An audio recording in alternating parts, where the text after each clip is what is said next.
John was asking if there's something. Oh, right. I was like, no matter what, I get one part. Yeah, it's just,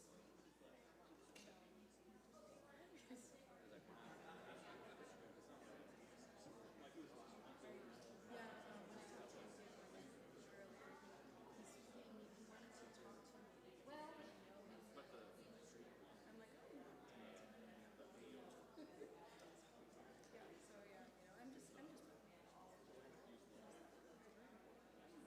Is it an HDMI? Okay, good. That tells me. I'm down. I only have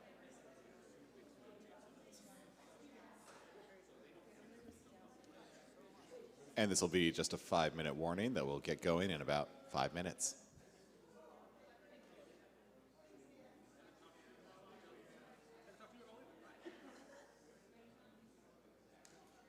Somewhere in here, this photo is in this room, right? Yeah, I don't know anything about it. I don't know anything about it, just that it's right or up there. Yeah. Here and here. It would make more sense for us to use that. But Mark It's right after. Okay. So, I know, but business meeting is not going to go the whole length, right? Of this game. Because the time slot was big, right? Ideally, we'll not go 2 hours. Yes. Ideally, it will be as short as possible. Yes. Great. We would love that. Yeah. That is always the dream goal. Yes, great. Because, of course, we also have to allow time for group photos itself. Sure, it takes longer. I think seats really help, yeah. And then you're not sorting people by face. Yeah. In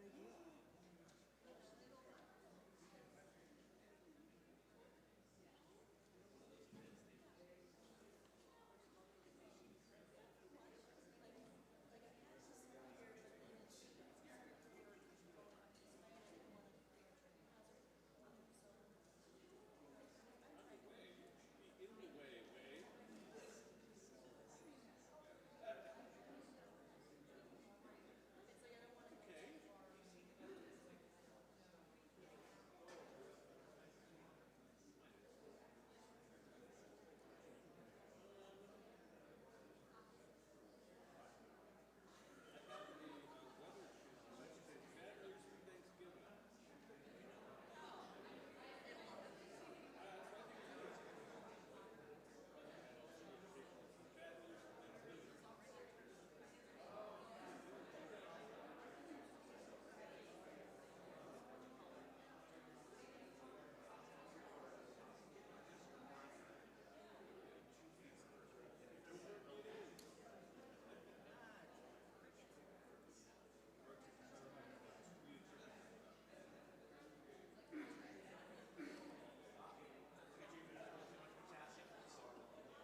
I bet we could take a photo and have Google Lens commentator. I'm just making sure that we're over the quorum. Yeah. So, we are.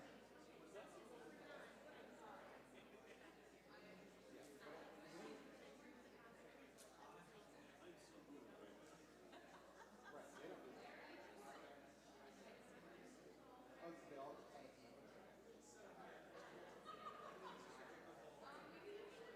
Most of them anyway.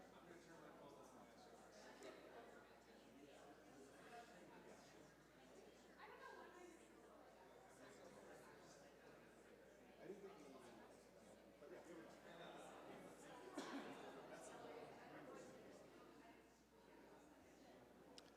And this will just be a 2-minute warning. I've just done a quick count to confirm we have quorum, so we can engage in whatever business we want. So we'll get going in 2 minutes.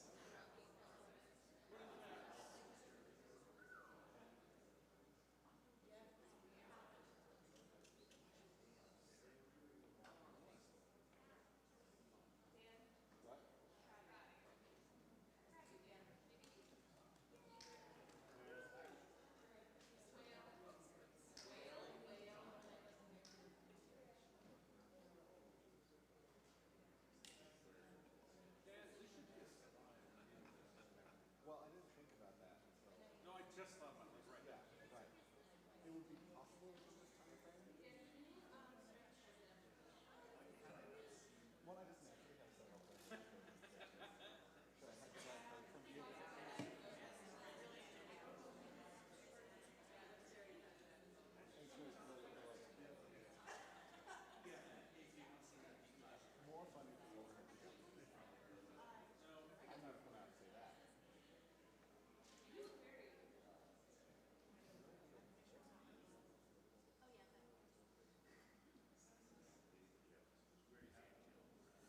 Okay, with that, it is now 1 o'clock. I would like to call the Great Lakes Planetarium Association business meeting to order for the year 2022. And so welcome all of you to the business meeting here at Williamsville High School. Thank you all for attending. We do have a quorum, so we can engage in all capacities of business as needed for the business meeting. And as a reminder for everyone who is either new to the organization or just wants more information, the business meeting, of course, is the required element of something we have to do as a nonprofit. We are expected to once a year have an annual business meeting of our members. And I think it's a really important time because GLPA does a lot of stuff. We do this conference, of course, but what we provide at the conference, as well as the networking and resource activities and opportunities we provide throughout the year, are all a use of the funds that you provide to GLPA through either membership dues, conference registration, or sponsorships. So that means, we are taking money that you have given us and trying to turn it into resources for the community. And I think it's really important that everybody knows what we are doing and has a say in the direction and future of the organization. So thank you all very much for attending. We're going to go through per this agenda. So as usual, you'll get a report from each of our officers of the committee. So we have 6 elected officers, 6 appointed standing committee chairs, and those are the governing members of the executive committee. Each of us will give a report on our activities. Be a little bit of time for questions and stuff like that. And then hopefully we'll wrap up with plenty of time to get the group photo taken care of. So with that, let's dive in. We have the agenda up here. It's pretty simple. So I'll just switch into the slideshow. Or I'll find my cursor and then I'll switch into the slideshow. There we are. Whoop. That's the wrong button. And can we have some focus, perhaps?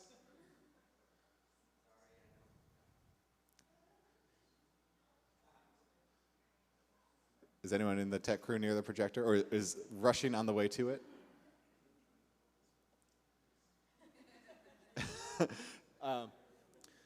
If not, we can at least dive into the first slide, which is completely... So, of course, the first order of business for any professional meeting is the reading and approval of the minutes from the previous meeting. I have a screenshot of the first of the text of the meeting, and I think the QR code will still work at least, even out of focus. But if you would wish to review the meetings from the last minute, the minutes from the last business meeting, they were published in the spring newsletter earlier this year. Normally they are published in the winter newsletter, but because we had a late conference last year, they weren't ready until the spring. So hopefully you have had time to review them.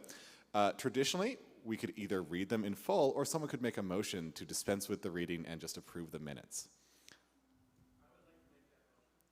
So moved. Any second? Seconded.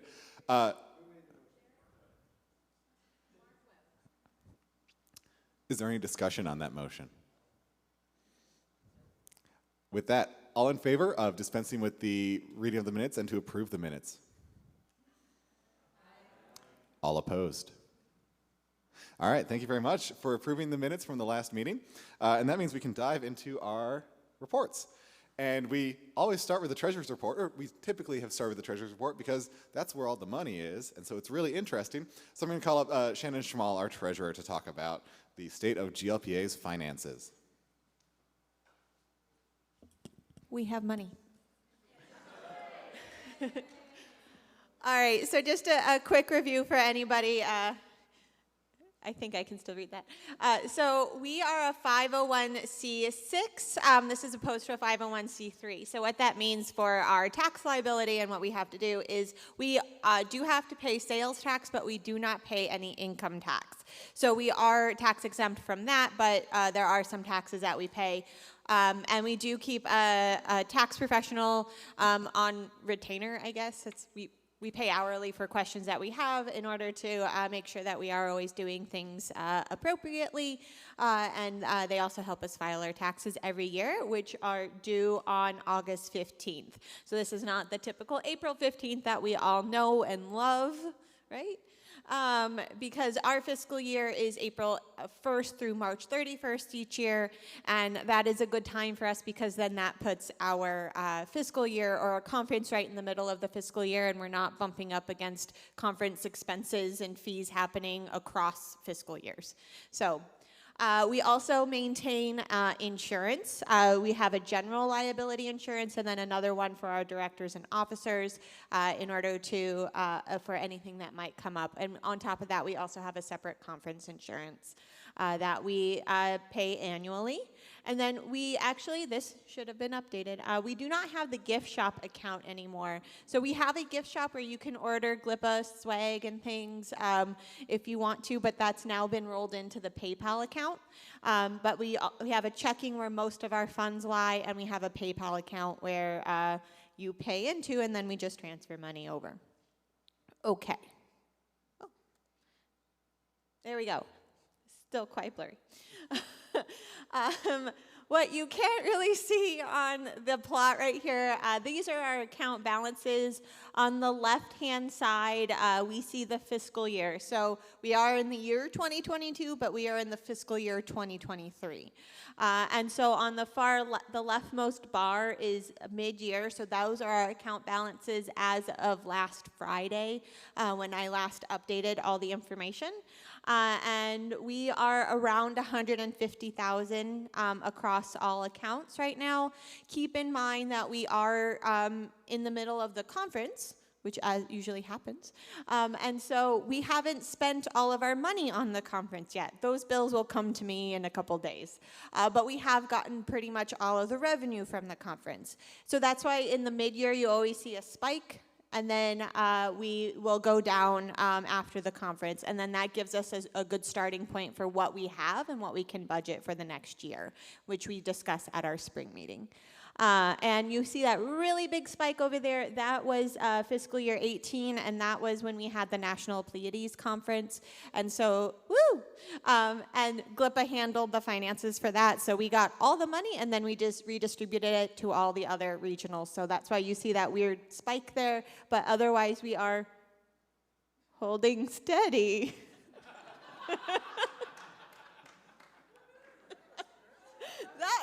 That's nice. That was lovely. And what you see on the right-hand side is just a breakdown of the different account types. But again, as of last week, we are about 140,000 in checking, and we're at about 10,000 in our PayPal, and that's just because some bills do come out of PayPal. So I keep at least some in there, but everything else gets transferred over when we start getting a little much there. Okay. Yay! All right, so these are the revenue totals by fiscal year on the left-hand side, and then on the right you will see how that breaks down. So this is so far, you can see most of our revenue does come from the conference, but we also get some money from advertisement in the newsletter, membership dues, and then things like the online stores or media sales. So there are a few shows that GLPA distributes, so we get a payment for that from Loch Ness, who distributes them each month or so. So you can see where we are on our revenue. Again, this was as of last week, so this is our biggest time of flux. But we're doing all right. And then these are our expenses. You will see that for 2023, we don't have a lot. That's because I haven't spent it yet. Next week, ask me again. This is not super reflective for this particular year, but you can see where we are in 2022. Most of that goes towards conferences usually, but here's the breakdown, and you can see that The conference is actually a fairly small chunk, and that's because, again, we haven't spent our conference money yet. That other chunk is because of some of the infrastructure spending that we've done, which you'll hear more about from the other members of the group. So that's largely related to technology, because that's where we've been building a lot of our infrastructure this past year. So we're actually going to, I think, take that other chunk and turn it into a technology chunk for the most part, because most of our expenses should not be other. So we're going to just recategorize those on our end, and know that that's going to get redistributed here soon. And oh, I didn't update this one yet just because it would not be reflective. This is a comparison of revenue and expense in fiscal, it goes through last year, just because we will not have an accurate representation of what that is yet until after the conference. And I think that's it for me. Questions? Yes. This one? Those are our account balances. Yeah, it's great, huh?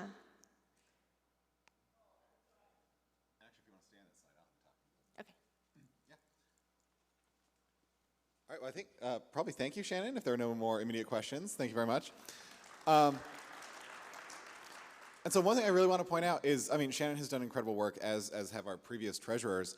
I think what's really important is, and certainly what I've been a big advocate of both before and since I've been on the executive committee, is, of course, every dollar in our bank accounts came from one of you members, one of you as a sponsor. And so we really want to be responsible and judicious with the money that is paid to this organization and make sure it is providing real benefit to the organization. And I think what's kind of interesting in the history of GLPA is, as we entered this modern full-dome era, the income from conferences really kind of skyrocketed, and the tools and technology to keep track of it very well weren't in place for several years. So we have really been working on improving tracking the money that comes in, especially through the conference. And Shannon and Steve before her and Sherry before that really helped us get a much better handle on how finances are flowing in and out of the organization. And what's important, especially with our sort of more precision in-conference planning, is we're getting a better handle on basically all of our expense inlays and outlays so that we can have a more efficient conference, and we know that we are making the best use of the financial resources we get to provide the best conference possible. So we are trying to be very responsible with money. We're always open to feedback if anyone should ever feel otherwise. But yeah, we're trying to really calibrate our expenses. And of course, one of the other reasons we have maintained a relatively large bank balance is for self-insurance. The conference has a limited degree of insurance should things go wrong, but for certain scenarios we would just have to cover it if something big and bad happened. And it has a couple times in the history of GLPA, but most notably in 2020 we got a real experimental case of a worst case scenario. And we did end up spending about $10,000 out of the treasury balance to accommodate for some things. Luckily, we did not have to pay for the entire hotel contract, which would have almost wiped everything out. But that's the case where, yeah, we are using some of that funds as self-insurance for these worst-case scenarios. But that also really gave us a grapple on, well, how much do we actually need to spend in a worst-case scenario? I think we've seen it's probably a little bit less than we've been holding in these accounts. And so I think, one of the things we're aiming for, and you might be able to see it ever so slightly in those bars, is to spend down some of the balance we have built up in the GLPA accounts, invest that into resources and technology for the organization, invest that into the conference where we can to calibrate the fees. And so, hopefully these trend lines are going to converge at a very sustainable growth level for the organization. Well, we'll expect the account balances to dip for a few years and then hopefully stabilize, while also continuing to make the conferences as affordable and important as possible. Because yeah, I feel like the more affordable the conference is, the more members we can bring in, and hopefully the better it is for everybody. So thank you, Shannon, for all the hard work on really getting us a good grip on our numbers. Oh, and then it's me, President's Report. Hi. So I'm your president, Dan Tell. I knew what I put in this a minute ago. So a couple things that we did at the executive committee meeting. So we just had the meeting of just the executives the day before the conference. And one of the things that we determined is, as you might know, and you'll hear more about this during Renee's report and from Adam himself, next year we're not having just a GLPA conference. We are joining in with all of the other 6 United States regional organizations for the conference in Kingsport, Tennessee at Bays Mountain. So it'll be a really, really cool conference. But because of that, it is being timed more on sort of the traditional SEPA schedule, so it is happening in late June next year. And so since there won't be a fall GLPA conference, one of the things that we agreed on at the exec meeting is, as you might know, for all the states in the GLPA region, as well as the Beyond the Lakes group, have a state meeting, usually in the spring. GLPA provides a small amount of funding, if requested, for buying breakfast and things like that. We have voted in the spring that we will double that money for the next year. So if any state organizations either want to have a larger spring meeting or want to have meetings in both the spring and the fall, we want to provide some financial resources to encourage and support that. The other thing we're doing, and again, something else we just came up with, and you'll hear more about this during Keith's presentation, is this is a big organization to run, and it's so much more work than just the 12 people on the executive committee. There are so many subcommittees and additional helpful people. And we realize, of course, we don't have the best method for figuring out who wants to get involved just by having casual conversations and trying to remember to follow up. And so if you ever want to get involved in GLPA in any capacity, do anything to help the organization, we've created this little forum where you can follow through and just, tell us what areas might be interesting to you, and then we can hopefully match you with some of the projects we're doing in the organization in a way that, can include more people, welcome more people in, and give everyone a chance to be a contributing member to this organization through capacity. And hopefully the more hands we have helping, the less work it becomes for everybody. I was really touched by Mark saying this conference has been a dream to host, which I think it has been an excellent conference, and I think a big part of that is how much work our conference planning committee does to make these conferences amazing.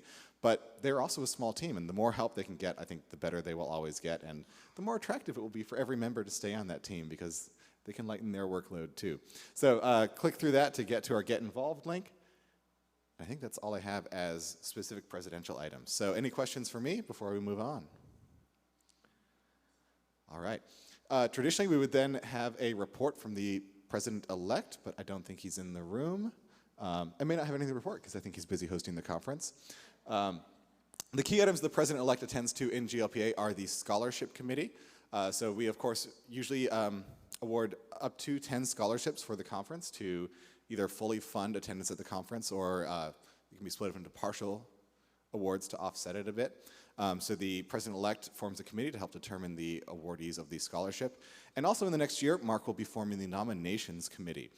So next year will be an election year for GLPA officers. All 4 offices that we vote on will be up for election. So the president-elect, the treasurer, the secretary, and the inclusion and outreach officer. As well as we'll also be having elections for state chairs. So if you're interested in serving in GLPA in any of these capacities, you will... I can just talk over that, right? It doesn't apply to us. You can talk to Mark Percy about your interest in either serving on the committee to help to identify people who would be great candidates for office, or to volunteer yourself or a friend to be a candidate for office next year.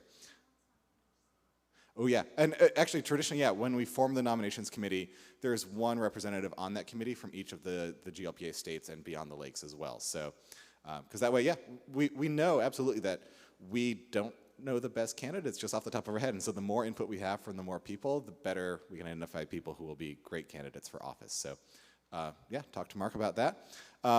Next, we would also have our past president's report, but our past president, usually the key item of news they have to report are our deceased and past members, but we will honor them during the banquet tomorrow. So I don't want to say stay tuned for that, but we will be attending that tomorrow. And so that moves us on to the secretary, Tiffany.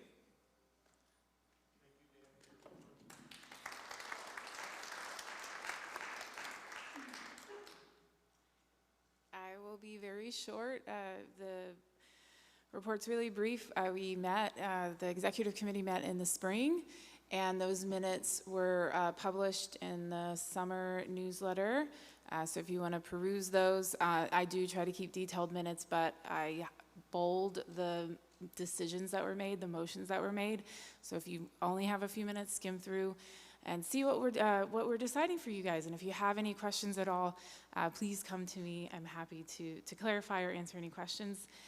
As Dan mentioned, we did meet again just a couple of days ago. I'm going to be working on those minutes in the next week or two, and they should be published in our next winter newsletter. And between the 2 executive meetings in the spring and then just a couple days ago, sometimes we have items to discuss between meetings, and occasionally we will do electronic votes. but none of those occurred between our meetings. So any decisions that were made for GLPA will be in our meeting minutes. That's it. All right, thank you, Tiffany. I'm just gonna scroll. I have like a second copy up because I don't know if you noticed, Google Slides doesn't work right on like a dual screen view. It's like a weird workaround to get it onto both screens. So yeah. Oh yeah. Oh, that's from last year. Yeah. So yeah, we had questions. All right, and then yeah, thank you again, Tiffany. And our next officer will be Keith Davis, who is our new Inclusion and Outreach Officer.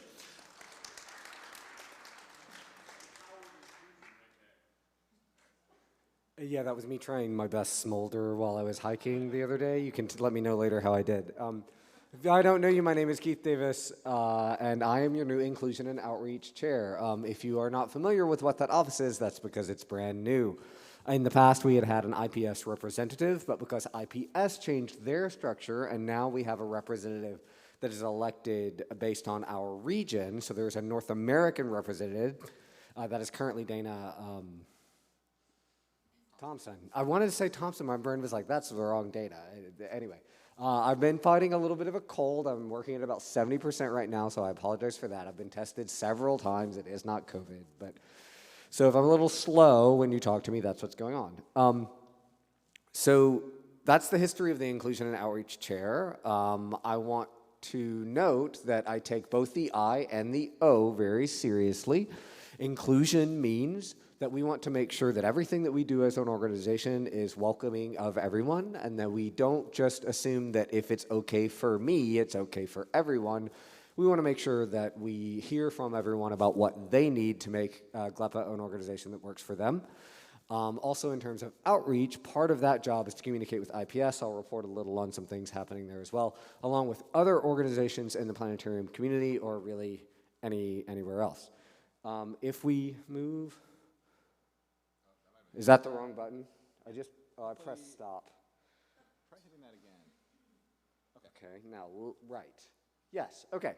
So I have two major tasks in front of me right now, this being a new mission, or a new, what am I called? Position. A new position. I am trying to assemble a committee because when it comes to inclusion, I very strongly believe in the concept of nothing about us without us, and that means nothing about you without you. So I need to hear from everyone. There have already been conversations I've had at the conference so far where I've had some great examples of things that of other people's perspective that will help me understand how to communicate that to the executive committee. Because in many ways, I am the person sitting in the room in the executive committee when discussions are going on about how to plan conferences, how to make things work, new decisions. And we're thinking about how do we make sure that what we are doing works for everyone, and that works best if you tell me what will work for you. So in one way, you can just grab me, email me, call me, talk to me, whatever. You also, however, can join my committee. I am building a committee. I have about 3 or 4 already committed. And the purpose of that committee is to make sure that A, I'm not doing all this work by myself, and B, that I have multiple perspectives. Now, that does not mean that I'm going to write down, I need a person that checks this box and this box and this box in terms of some kind of list. That's not what we're doing, but I am always thinking about how do I make sure that I have perspectives that are different than my own or experts on things that I don't know about, if that makes sense. So if you feel like you have a voice that you want to make sure is heard. And as far as I'm concerned, I don't think there's any explicit rules about this, but if you want to speak to me anonymously ever, you are more than welcome to, right? So if you want to be someone that I can ask questions of without ever acknowledging that to the rest of the world, happy to do that. I think that would be fine. Obviously, I will make sure that then, any complaints about that then fall on me, right? So we'll move on from there. Advisory committee, we will be doing occasional Zoom meetings, I'm hoping for about once a month, because I know I am motivated if I have a meeting to prep for, and then I end up talking to people, and then things actually get done. We will be writing and editing some documents. A lot of that is actually going to be related to the handbook. The executive committee has a handbook that tells you what is normal and expected to be done by a particular executive committee member, not necessarily things that have to be voted on, just normal practices, if that makes sense. That does not exist for this office. I have to write it. Please help me write it. So that's one of the things that we will be doing on our committee. We'll be doing research into best practices for inclusive projects. Just as an example, there have already been moments in the planning of this conference where Mark or Renee or someone will contact me and say, hey, what's the best practice on this? And then I can take that off their plate, go do the research, and come back with some resources for them that can help them make a good decision about proper language for things, how to make sure, like something that I personally never would have thought of is that for the quiet/lactation room, you need a schedule, right? I didn't know that. I did a little research, found out you needed a schedule, and now we have a scheduling process for that. So those are the kinds of things we're doing. So I also want to look for successful stories of bringing in underrepresented groups and how to be welcoming enough to keep people here once we get them. I have a very good friend that gave me a very important piece of advice when I told her that I was running for this position. And she said, everyone talks about bringing new people in. We also need to make sure that where you are is a welcoming and happy place for the people that are already there. So I want to keep that in mind. And so looking at places where institutions, organizations, or whatever have successfully made some changes and brought in underrepresented groups and helped them be successful, that's what we want to do. So we want to see what works and move with that. Also, as part of the outreach part, we are not doing a whole lot with social media right now. That is entirely my fault. But I would like to be better on that. I have a couple of people that have volunteered. Thank you, Carissa, for helping already.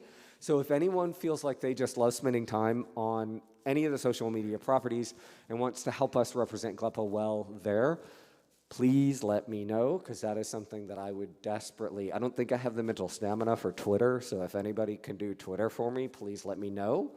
If you have that mental stamina, good for you, because I don't. But if you can help me out with that, that would be great. So you didn't give me an amount of time I have. Okay, I'm going to go as fast as I can. So sorry, Tiffany, I'm talking fast too. So major upcoming tasks is the handbook, as I already mentioned, and then starting to move on some educational opportunities for members. I had the opportunity at my institution at Notre Dame to sit through a workshop or participate, not sit through, participate for a workshop based on this book, What Inclusive Instructors Do. I love this book because it's one of the few moments where it's like, this is just a handful of very easy things that you can do in your classroom, in your planetarium, in your presentations, whatever, to make sure that you're not unintentionally making people feel unwelcome or unintentionally creating policies that don't work for everyone. And it's most of this stuff is really quite simple. It's a really engaging text. There's a lot of really good stories. It is both based on the experience of the authors. It's also based on their actual research. So some of these have some peer-reviewed papers by them. Some of these practices have peer-reviewed papers behind them as well. And I know this is a group that respects education and learning and research and science, so hopefully we can all get behind this. I will be building a Zoom-based reading group around this book. If you are interested, hopefully fairly soon, I will have a form out where you can apply. We will buy the book for you. There is money for the budget in that. We voted on that in the spring. We have enough for, I don't remember how many we did, like 15 or so. And so if we, because you can only do so many people on a Zoom call right before it doesn't work. But we will be doing a reading group around this book, and I know that when I read a not technical, but a non-for-fun book, it's always helpful if I have a due date of when I meet with people, so hopefully that works for you as well. But yeah, if you're interested, we'll buy you a copy of the book, we'll mail it to you, and then we can all go through a couple of chapters at a time. And depending on how the funds work out, I may also contact the author and see if the authors, and see if one of them is willing to join on maybe at the end of the presentation. It's just kind of a wrap-up final question period. I have no idea what the budget for that would be because I haven't contacted them yet. They're very busy and very successful, so it's probably way too expensive, but that's the kind of thing I want to do. So, and then if this reading group is successful, I'll be taking suggestions for other books as well, and then we'll just keep this going if this is something that we want to do.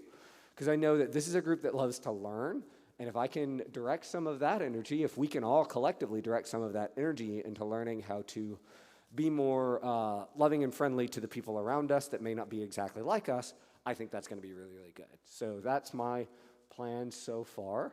The one thing I forgot to include on my slides, sorry Dan, is the IPS stuff. So last week on the 14th, IPS had a short meeting about the 100th anniversary of the planetarium, which is this year. Please look forward to some resources coming from that. Did anybody attend that meeting? Yes. Do you have anything you want to say about that meeting? It went really well. See, I missed it, but it went really well. Yes, Mike. It's on the IPS YouTube channel. Thank you so much. It's on the IPS YouTube channel to repeat what he said. So you can actually get a sense of what was said at that meeting. I believe they're planning on some exciting events and helping you support those events as well. They also recently contacted me to ask 3 primary questions. And I'm going to tell you very shortly, I'm not going to read my whole answers, but I'm going to tell you very shortly, the request came in very late, so I just threw the email around the, well, it came in early, and then the detailed version came in kind of late, and I missed the early part, but I don't want to blame anybody else for my mistakes, but the detailed questions did come in just about a few days before we needed the answers, but I threw around an email to the executive committee and we did our best job of coming up with the answers to these questions. If you disagree, if you have information that you want me to know about, email me, call me, talk to me, etc. But the questions were, what new planetariums have opened in your regions? What planetariums in your regions have closed? What type of resources can IPS provide that would be most useful for planetariums in your regions? And what are some of the major challenges that planetariums in your regions are facing? So shortly, I gave a list of what I could find in the newsletter. As for the first question about what planetariums have closed or open, and for the second question, we suggested creating a sense of community beyond the conference, helping to support planetarium work as a career, possibly including something like certifications for trainings to try to make our home institutions recognize that we take this seriously as a career, and a few other details as well. And then what are some of the major challenges that planetariums in your region are facing? We just suggested that, perpetual budget shortfalls create problems, including sometimes a teacher gets pulled away from their planetarium to cover teaching shortages, and then the planetarium never reopens because once it closes, they're like, oh, look, we're not spending money on that anymore. We're done, right?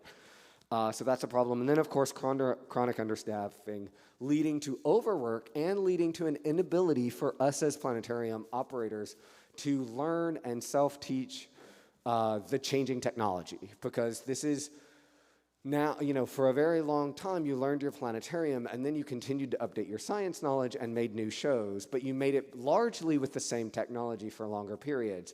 Now it changes so quickly, if we don't have any time to teach ourselves those technology, it's really tough, and you start to feel like you're falling behind. So those are my primary answers to those questions. So if you feel differently or think I missed something, please let me know. In fact, you could say it now, I guess, if you have anybody have anything else they'd want me to tell IPS. Okay, I'll take that as I'm doing a great job. Yeah. Yes. It would be wonderful to facilitate coordination or collaboration around planetariums in different regions of the world. So correct me if I'm wrong, but what Jean is saying, that it would be very helpful for IPS to facilitate collaboration between different international regions around the world, yes? Okay, so collaborations and such. So hopefully saying it in the microphone means everybody heard it, and Tiffany's going to write it down, so I will have it for later, because my brain won't remember it. But thank you very much for that, Jean. That's a very good point. Am I done? Do I have another slide? I think you just have a question slide. Oh, right, no. So on Saturday, I had it described as a panel. It is probably not going to be a panel. It is probably going to be a town hall type meeting. What that basically means that if you signed up for that workshop, I am going to be there for you to ask me questions, give me suggestions. Since this is a new position, I really want to know what you think I should be doing. If you think, if you have a way of thinking or a resource for me that I don't know about, please meet with me that time. We may not need the whole hour and a half, but I really wanted to take a moment. I will also continue to lay out some of my thoughts and ideas about approaching some of the topics that we've talked about and some of the things I think are important for making sure GLPA is a fully inclusive organization. So that is Saturday morning at 9 a.m., and I'm going to do my best to be conscious and showered and fed when we get there that early in the morning. So yeah, so that's happening, and that's on the schedule as well. And then next, there's the please, please, please join us. You will see on that, on the Get Involved survey that there are two primary questions, and you can check as many as you would like. The first one is, what group or officer position do you want to help with? But we also know that you may have a lot of ideas and skills and willingness to help, but not know who needs what.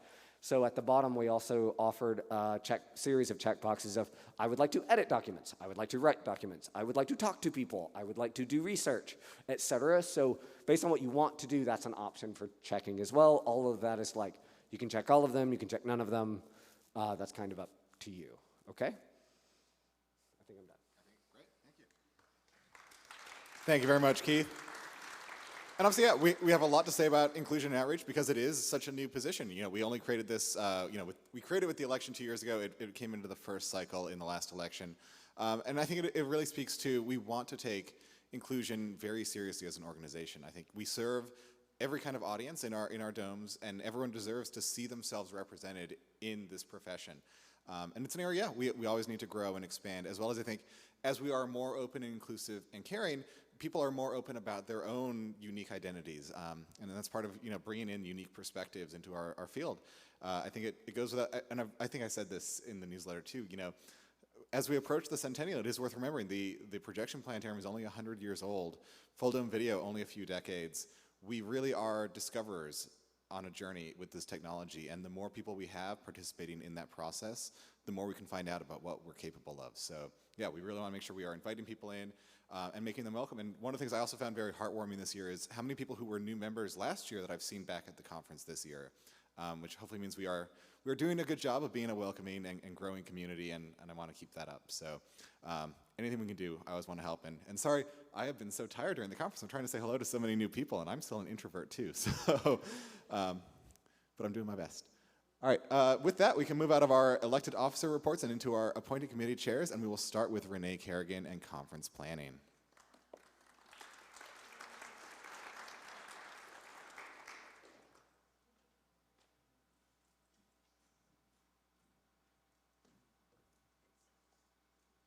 Hello. Hello, everyone. I've lost my voice, so hopefully the microphone helps. I just want to say, start my report by saying thank you. Thank you to Mark Percy and Kevin Williams and their team here. Let's give them all a big round of applause.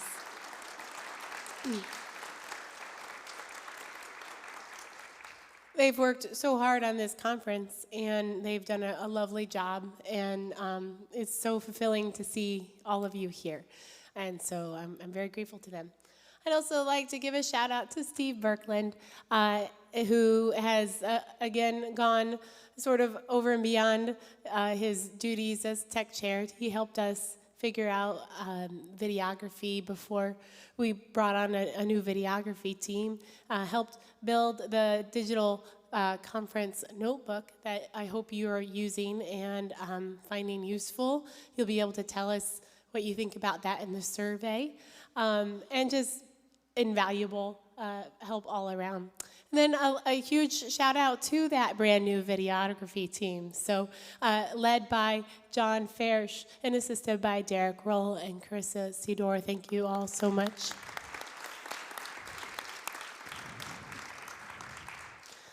And thank you to our fabulous conference photographer, Anna Green, who is documenting the conference and has to be everywhere to take the photos. Works really hard for us also. Thank you, Anna.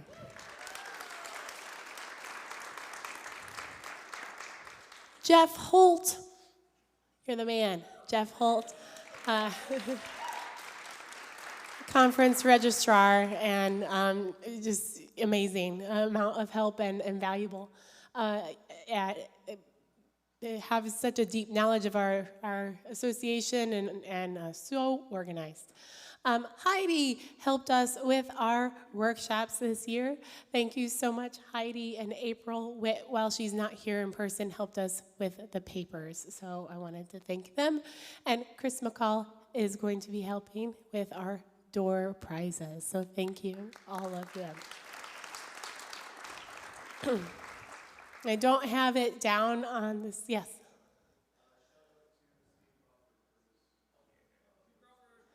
Steve Crawford, who is our development chair, will come up for his report. And yes, absolutely, assistant in the conference planning process as a whole.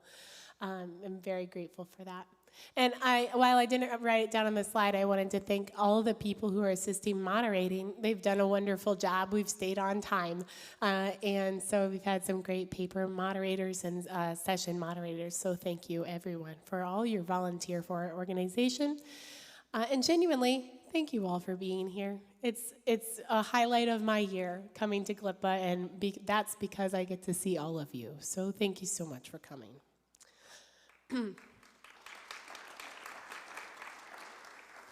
Normally, or often, I ask at the business meeting when your state meeting date is going to be, but our spring state meeting date will be, but we are having our state meetings tomorrow. So the business meeting is before the state meeting. So hopefully you'll discuss at your state meeting when your spring state meeting will be. And as Dan alluded to, this year, we thought that perhaps it would be beneficial to also have a state meeting in the fall. So you may want to discuss that with your states and think if you want to have 2 state meetings, because there'll be the Stars for All conference in the summer, not in the traditional GLPA time. And so there'll be funding for both of those. There'll be funding for 2 state meetings in the next year. So consider that, and please send me an email if you've determined when your state meeting will be. And speaking of the Stars for All conference, that will be next summer in June of 2023, and our host of that conference is here. So I'd like to ask Adam to come on up, and let's welcome Adam. He'll tell us about that conference.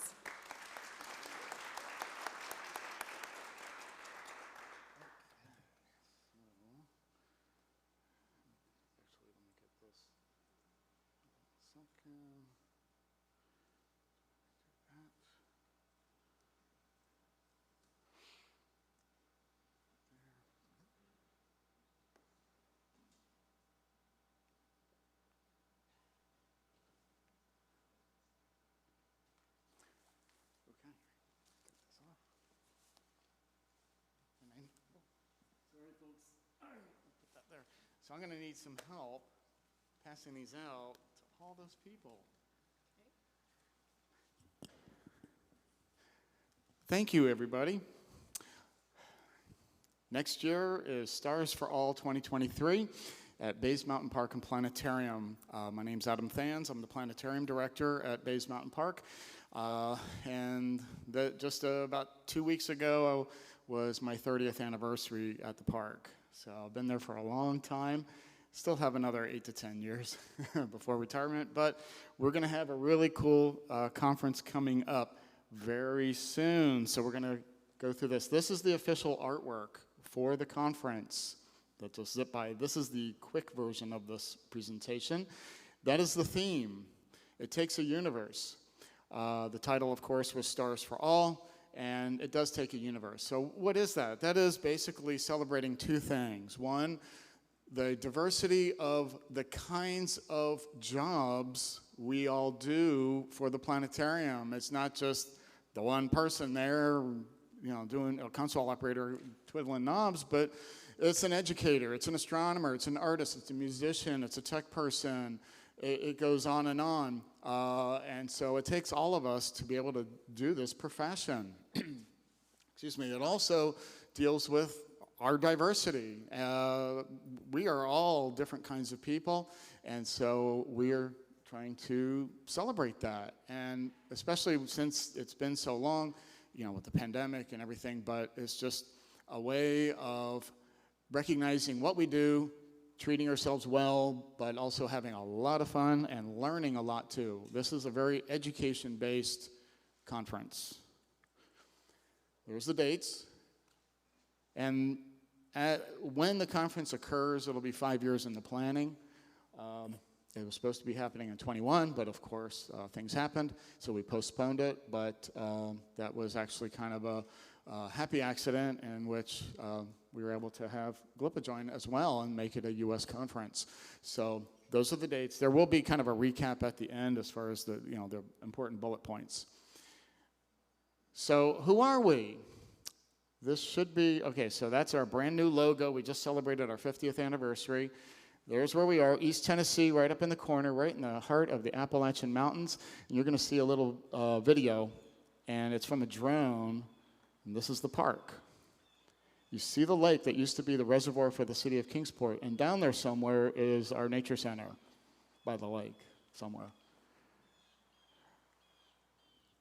So that kind of gives you an idea about where I work. That was not corrected. So, and you had the same number for the acreage. Well, it turns out within a couple weeks ago, I was told, change the acreage on the website to 3,750. Okay, so somewhere we acquired another 100 acres. So we're now 3,750 acres. Trails, a lake where we have a pontoon boat we call the barge, and you'll be using that. It is a nature preserve, and what we do is astronomy and natural sciences education, very friendly staff, a very small staff, dedicated, that we love working there. There's another view of the park. You saw where the lake was. This is the theater. It's a 40-foot dome, ZKP4 in the center with 6 velvet LEDs. That's our control desk to the front. And we've got animals, critters. And you can go, there's the barge. And what makes this special?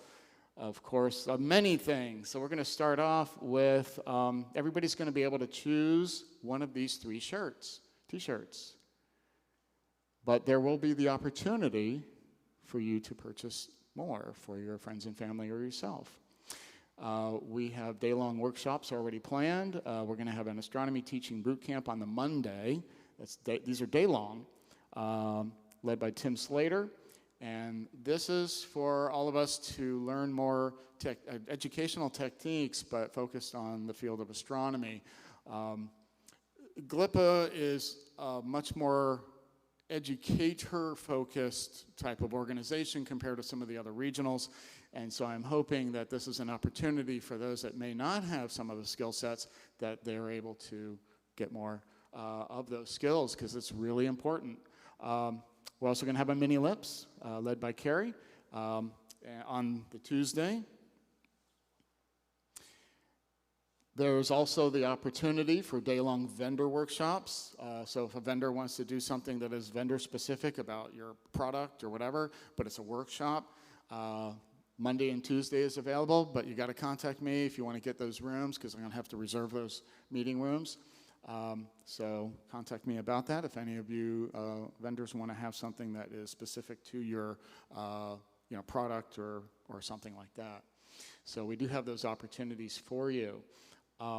So there's the details about our theater, and it is the only theater of its kind in the Western Hemisphere, and we're just, we really like it. We do. Vendor hall, I think that's big enough. 28-foot ceiling, and there is power, but there is a small fee. If you need excessive power, then there's a different fee, and we'll have to work that out with MetaView, and it'll be secure. So we're going to have field trips. Now, we can't get 350 people going to one place. This is not going to work. So we're going to have many field trip opportunities for you to choose. You choose one. But they're all going to be experiential, more than just, let's take a tour, and I'm going to point to things. You're going to get involved. You're going to be, possibly getting dirty or muddy or wet. It just depends on what you choose. And there are going to be many, many options. So the Great Fossil Site, as an example, is the world's largest Miocene site, 30 minutes away. And the paleontologist who's in charge of that is going to be one of our main speakers, and will also be, assuming everything still goes well, will be leading a wet cave exploration with fellow grad students of his grad students to go. And this is like, the most inaccessible kind of activity. There's no handrails, there's no nothing. You get a hard hat with a light because you go down into there. And so you got to be physically fit. I'll just say about that particular thing. But it's only going to be limited to maybe 20 people. But it's just going to be, you get to be with a paleontologist in a cave with their grad students and exploring and learning. So a lot of unique things. But we're going to keep a lot of the flavor because it's not my conference. It's not just GLPA's or CEPA's or MAP's. It's all of ours, but we're going to keep the flavor of as much as we can. So there will be the Margaret Noble address, the Armin Spitz lecture, astronomy update, the silent auction, but we're going to spread that out to all regions, and so we'll all be able to participate. Woodchucks. I know you're not that much into it as I am. We have 2 workshops already. We may have a third in the works, which I can't, oh, there you are. Hopefully will happen. What do you think? Okay, so I learned, and I'm sorry, I'm terrible with names. Dale apparently is an expert in 3D printing and may possibly bring printers and doing a workshop on how do you use these things? What are they? What are the different kinds? If you've ever want to get into 3D printing. So we may have a third workshop already. And so all the workshops, I'm hoping, are going to be hands-on learning, not just a lecture sitting there passive. No, these are going to be workshops. So if you want to do a workshop, there will be a call for that, and that'll be this winter. And all the workshops that are available, you need to be able to sign up for, so that has to be done prior to when registration opens, which will be in February. That's the plan. So, and we're going to be doing an Earth-Moon scale model kit where you get to make your own scale kit, but it's not by 3D printing. It's going to be pouring resin with our exhibit staff. So incorporating the artist exhibits people who do help us in our productions. You get to learn what they do, but making something astronomy related that you can use in your classroom or theater. So there's that whole interdisciplinary connection going on, which I think is really cool. And educational techniques by Sarah Schultz, which I hope will still occur. I don't know where. So instead of just a banquet, we're going to have a gala. Jonesboro, what is that place? It is the oldest town. It's not even a city. It's a town still. It's very small. First settled in the 18th century. You're going to see Robin here. She's holding a golden ticket. Oh, that was quick, I know. I'll stop there. This was for the very fast version. So Jonesboro, it's a small town with really cool shops, and they are the home to the International Storytelling Center. They are the world center hub of storytelling, that whole thing. So, and it's a monster thing that they have. And so our gala is going to have a storyteller that we'll all be able to enjoy, and we'll have our meal there. So there's going to be that fun. Hospitality suite, about 30,000 square feet. I think enough room. It's also most distant space from the hotel. Very aware of that. Multiple stations, secure. And here's did the map? There it is. There was the hospitality suite. Here's a map. This is to scale. I had to create this map. They didn't have a good map, so I made one. So there's the vendor hall over there on the left. Then the grand ballroom next to it is where all the meals, our meals will be.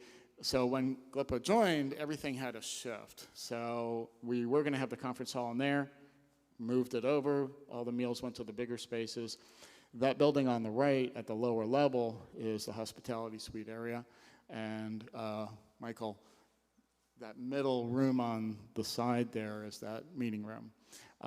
So we're going to have that whole area. So you could, in the larger auditorium space, do things like karaoke, trivia, or like talent show. Lots of neat stuff, whatever the ideas are. And I'm in conversation with the vendors to help organize and run the hospitality suite and really get their input into that. And you see where that building is to the hotel. You can walk from there to the hotel from the outside, or you can wind your way through the whole complex.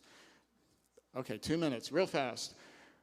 We're also going to offer you free access to the park, and that's for the 2 weekends surrounding the event and the week in between.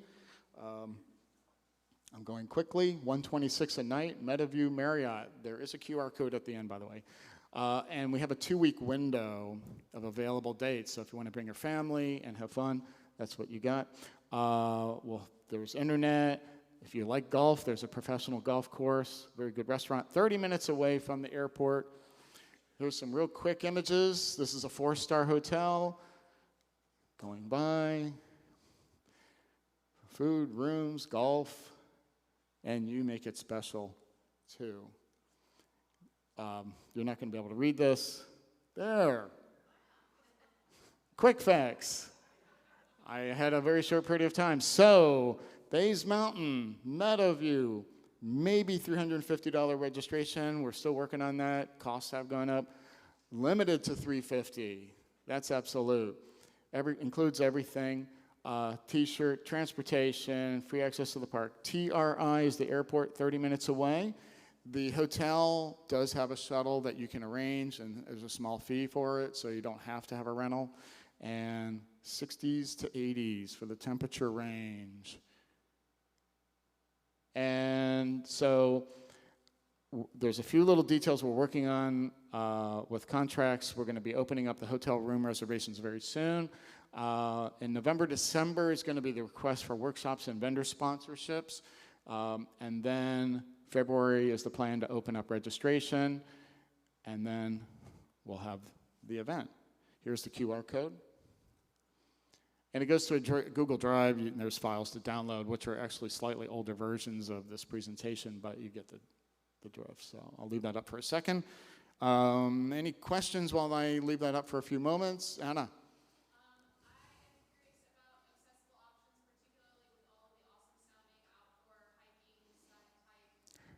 Yes, some of them will be, okay, so the cave one is the most inaccessible, I understand that, but it's a very small amount. There's going to be some other trails, there's going to be some easier trails available, and the Great Fossil Site should be very accessible because it's actually, paved, it's, walkways and things. And I am working on what else can we do that is more accessible. So I am aware of that, but it is a nature preserve too, and I know that's that hard thing. You're welcome. Any questions? Where? Oh, wait. Okay. Sorry, I couldn't see you.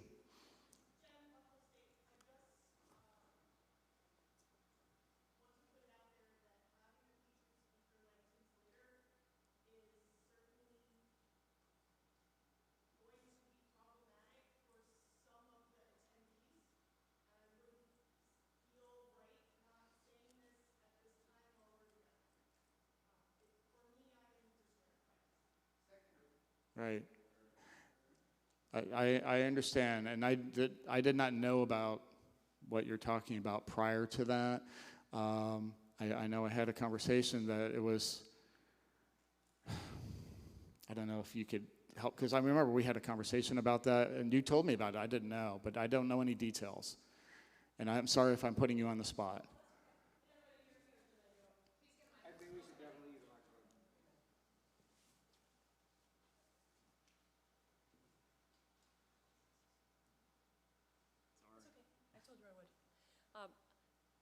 Adam's just a little taller than I am. Okay. All right, so I have known Tim a long time, and I understand this sexual harassment issue comes up. I personally have never felt unsafe in any way around Tim, excuse me.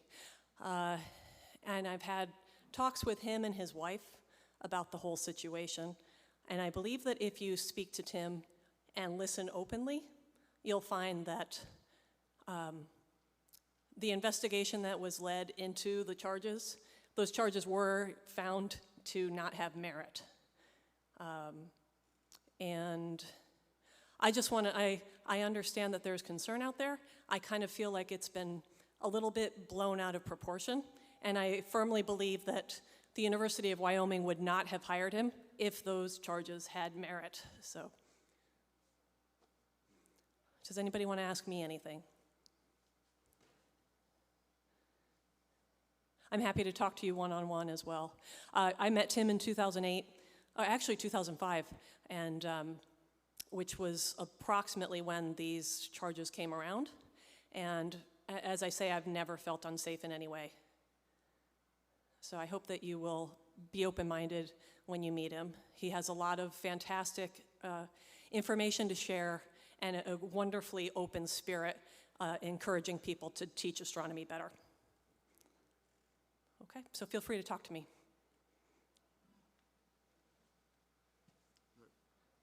Anna, did you want to speak to her?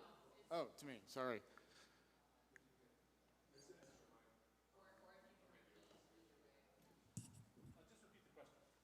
Here, sorry.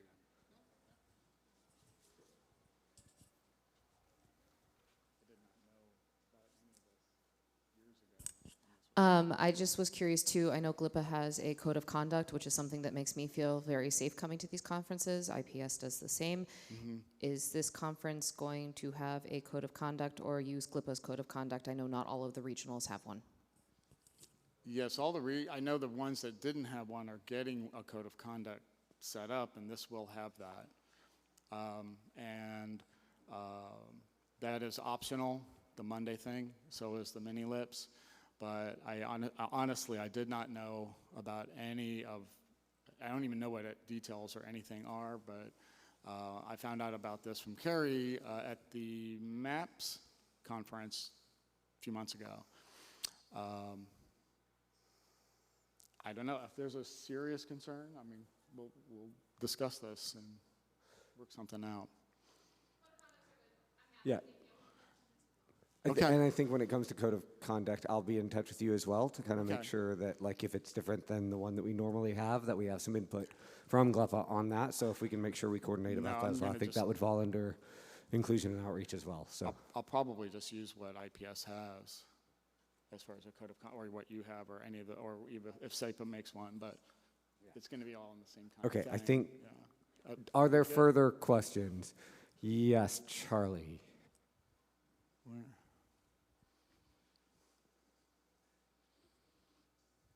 Just to be a voice because I'm on the committee. Yeah. And, and it's tougher for some people to bring up things that are difficult, and that's their energy. I have the energy to do it. It's not as difficult for me. So I think one of the concerns that gets raised is not about how someone attending that specific event will feel from a direct interaction with a particular person and would something happen.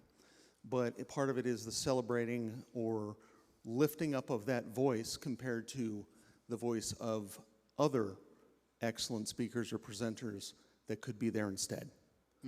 So I just wanted to add that to kind of set the frame of that concern. I do understand that. Okay. I do. And like I said, if we have a serious issue, then as far as concern, that may change. Any further questions?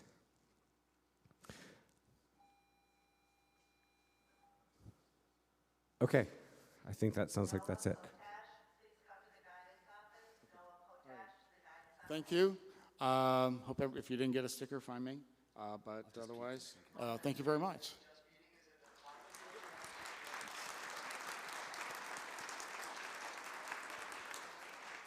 I'm going to pass it back to Renee. I just want to plug everything back in. I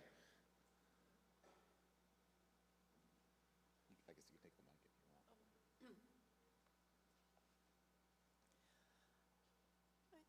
if you want. The last remaining things I had in my report were to say that if you are interested in hosting a GLPA conference, that I hope you will come and please feel free to reach out to me.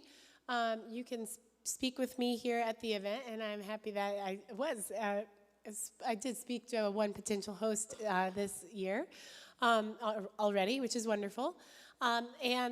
But you're welcome to email me, or I can do a Zoom call with you and just talk about what's involved. Every single host will tell you it is an insane amount of work. Yes, it is. But every single host will also tell you it is deeply fulfilling and worth it. So at least I hope you'll tell me, you would give us that feedback after you hosted. I do have a document that was created by Gary Tomlinson, and I've looked at and updated just a little bit that kind of gives you the overview of what to expect if you're interested in hosting. So please consider hosting and speak with me if you are interested. And then I wanted to remind everyone here of the various forms of conference support that we have. So I think everyone is aware of the conference scholarship that we offer, and we traditionally have 10 conference scholarships that we offer that support food and registration costs for someone who needs it. We have an application process for that, and it's due in August. Before the conference typically. So just a call out that is available for you or for someone you may know that is trying to get into the field, and that we're trying to provide access for people who have a barrier to entry. But there's a newer form of conference support that hasn't been used a lot yet, so I wanted to remind everybody that this is available as well. If you have a child or a dependent, that it would make it a burden for you to come to the conference because of financial costs incurred for leaving that person. We have a grant that we can offer to provide a little financial assistance for, say, you need to bring someone with you to the conference to help care for your child, and we could support like a food package for them, for example. Or if you have some extra travel costs incurred, or if you need to pay for something at home, there's a grant process for that, and that information is on our website. Finally, I just want to one more time say, I hope you will fill out the conference survey. You're not going to be able to get away from it because we'll email it to you. It's right there, and it's on your pocket schedule, and it's in your digital notebook, and it's on the website. So anyway, it'd be lovely if you waited until the conference is over so we can get good feedback, but we take your feedback very seriously.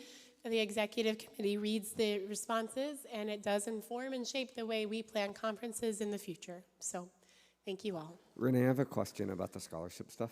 Oh, yes. What's going to happen with the deadlines for scholarships for the June one? Have we made decisions about that yet? I don't think we did. Good question, Keith. He asked what would happen to our typical deadlines for the next year's conference, since it is a Stars for All, not just a GLPA conference. And we will have to make some decisions about that haven't been made yet, so we will make sure to email it out, update our website, and let everybody know. Someone helping me out with social could also put it on social. Yes. Just reminding you, I need help with that. If you have no other questions for conference planning, thank you. Thank you very much, Renee. Conference planning really is one of the hardest working chairs on GLPA. So thank you so much, Renee. Thank you, Adam, for that presentation. And also thank you, Jen. I think she just left the room for that. Really, I think, essential question about Tim's role in the conference. Because, in GLPA, we have taken concerns around individuals like this very seriously. And I think it is no secret there have been a lot of cases of accused or documented sexual harassment in the astronomy profession, especially in astronomy education at many major universities, that has had a major influence on speakers that we do invite to conferences. So I think it's a serious concern, and so thank you for raising it. Something to add, Sue?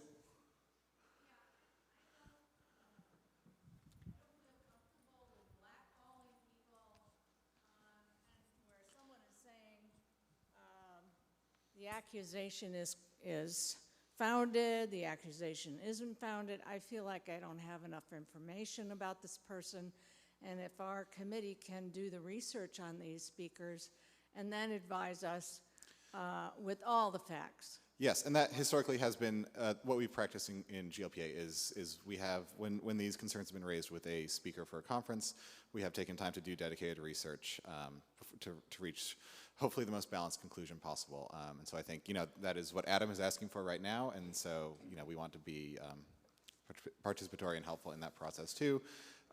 Because, in GLPA, we have made decisions the way we have made them in the past, and we want to be helpful in making the correct decision in the future, and I don't want to bias what that should be, but I think concerns need to always be taken very seriously. Yeah, and Dan, if I can add to that, I think one of the serious concerns is that there's been, for a very long time, there have been, just as a history in our culture, there have been a lot of problems with sexual harassment and other issues that haven't been properly addressed. So when someone says that it was investigated and it was found to be without merit, sometimes it's hard to trust that.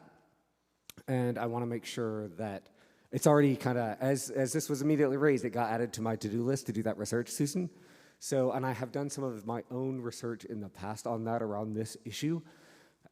It's always hard to know, though, until you talk to the actual people involved. But in as much as we can, I'm going to try to find a way to sensitively approach that. And I consider that to be a very serious thing that we need to make sure that we do, because I just want to make sure that we're kind of, it's very difficult because things have been handled so badly in the past. It's very hard to say, well, this one was handled right, and to be sure that people can comfortably believe that. So I think in some ways that's exactly what you said. It's about making sure that everyone has access to as much evidence as can be publicly made available. And that's what I'm going to try to do.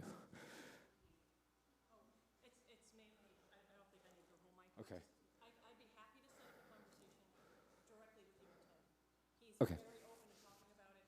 And I've met Tim before I knew about any of this as well. So I've met him before. But so yeah, that sounds great.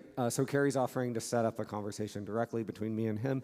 So let's think about how we're going to handle that. So that'll be discussed. So it's not going to be ignored. That I can promise you. So. And so, it's where I want to be clear. Yeah, we always want to take concerns seriously and listen and never ignore things. But yeah, we do want to we want to act carefully in every situation to make sure we are gathering the right amount of information from the right sources to make appropriate decisions in every case.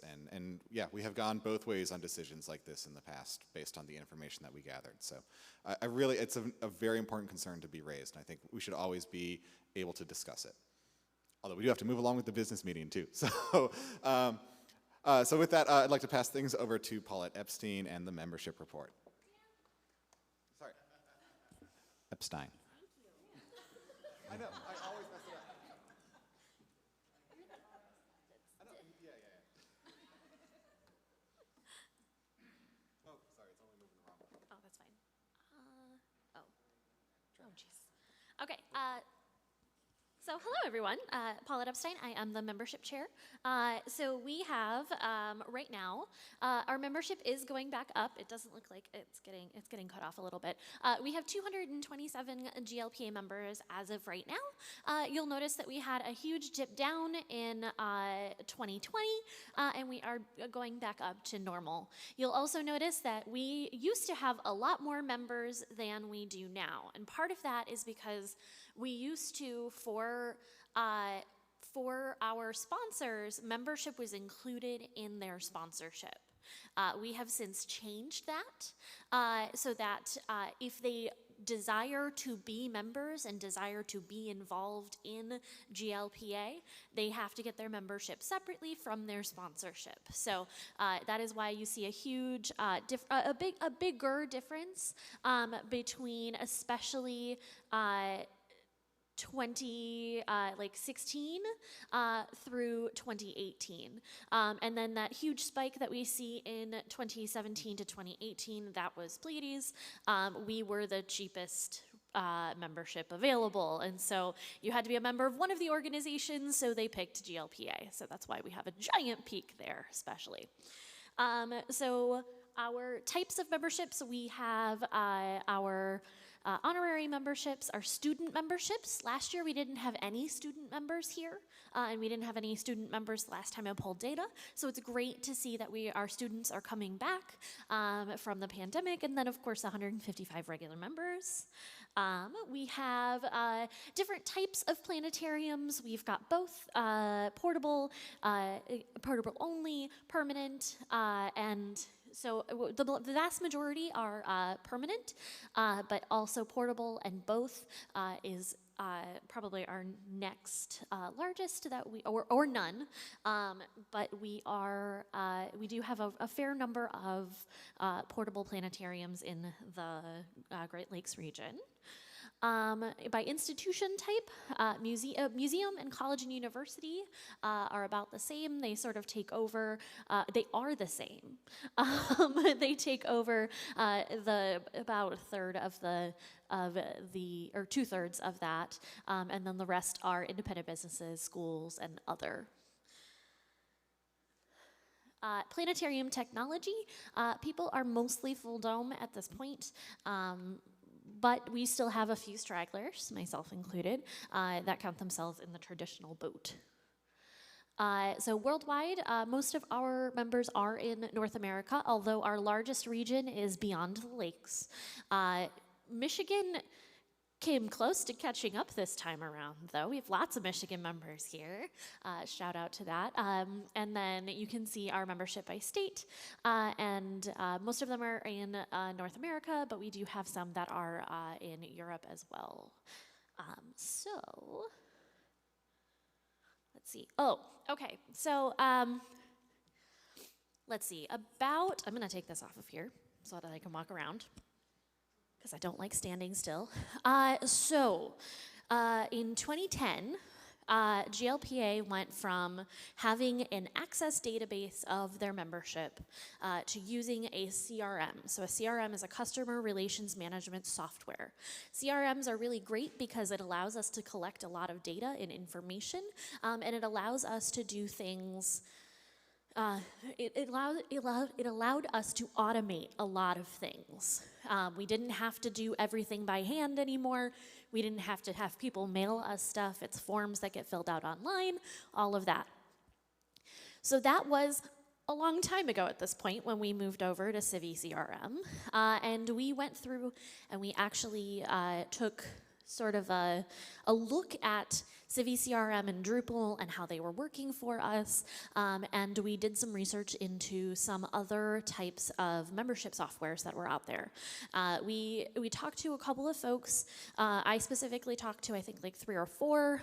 The whole committee talked to 2 in particular, Your Membership and MC Professional, and it just, so like where we were with membership, and where, like, how many members we have and all of that, kind of pointed us to MC Professional over Your Membership. So MC Professional is member clicks. So it is a software that has existed for a long time. Personify is a relatively new business, and they just acquired MC Professional, but they've been fantastic to work with. Steve Berkland and I right now are working with the team to get our member database moved over. But when we first started using Civi CRM, CAPTCHA didn't exist yet, or it wasn't widely used. So I have already called out about 1,000 spam accounts, and I have to continue to do that and get everything down to actual people, like real human beings. And so that is taking a little longer than I had anticipated by the sheer number of fake accounts that we have. My favorite was Boop Floof. And they also, a lot of them were coming from onlinepaydayloans.com. So it was just, it's an interesting spreadsheet to take a look at. So we are going to be switching over our membership database. Now, what does this mean for you on your end? Because we're doing all of this work in the back end, and it means that we are going to be making a software switch. And Steve is going to talk about this probably a little bit more in his. We're also making a switch over with the website as well. So something that's a little bit easier for us to change things and make it look a little more modern. And so between the website change and the change for our membership software, we are going to try to keep your same usernames that you have been using, but you're going to need to change your password. So that will probably be coming around at beginning of 2023. So we're working through it right now. We're pointed to like mid-December for the swap over, but we'll probably not do it until the first of the year. But you will get an email from GLPA to set up your account and set up your password. All of the information that we have right now is going to be transferred into the new database software. We may start to ask a few newer questions as well, things that are interesting to us as well, because making things like a membership form is going to be really easy, and we can do things and change things. You won't break the software if you change one letter. That's how much it takes to break the software right now. So right now we're doing the cleanup of the database. We're moving things over. So the membership and the website will be getting a fresh new look in the near future. And when we do that switch over, I will be available to help folks out as well. It's going to make everything easier for everyone. It's easy. It's going to be easier for the executive committee. It's going to be easier to register. It's going to be easier to tell what institution you're part of. It's going to be easier for our sponsors to register their stuff for the conference. So we are, we decided on the software, and we are, yeah, it's going to be great. Any questions? Yes.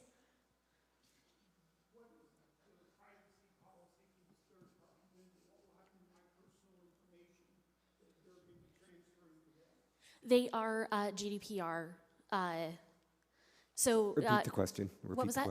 Repeat the question. Oh, repeat the question. Yes. He asked what's going to happen to the personal data that gets moved over.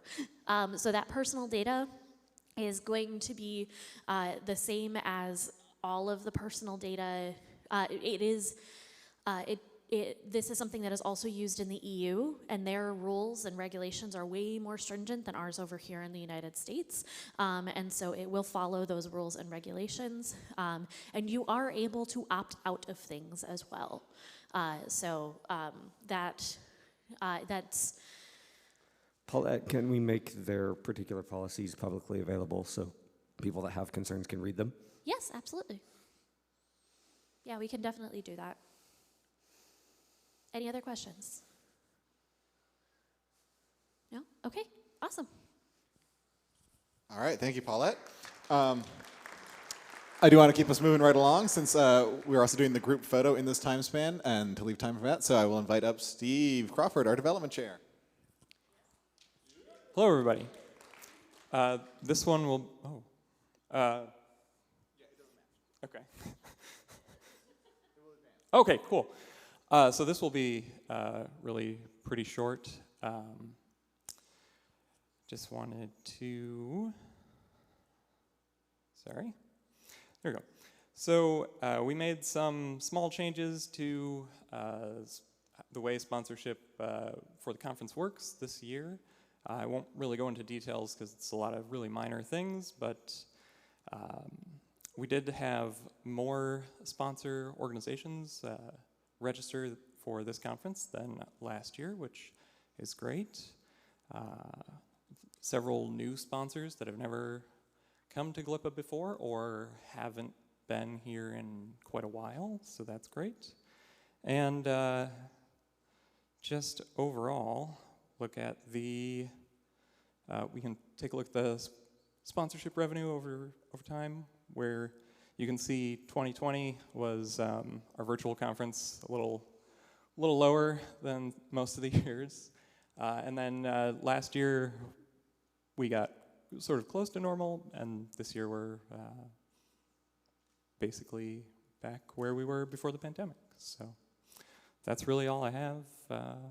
Unless anyone has questions, yes?